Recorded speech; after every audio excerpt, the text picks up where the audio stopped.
In this short tutorial, I'm going to share with you how to recover deleted contacts on iPhone. If you mistakenly deleted a phone number on your iPhone, there's no need to panic.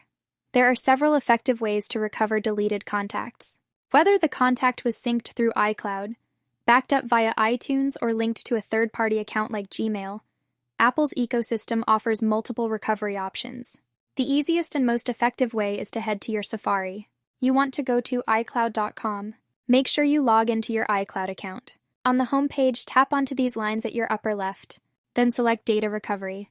You will then navigate to the option of Restore Contacts.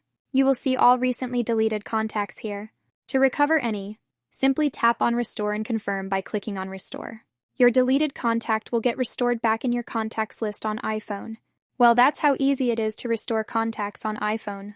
And if you find this video helpful, consider subscribing to our channel for more informative tutorials like this one.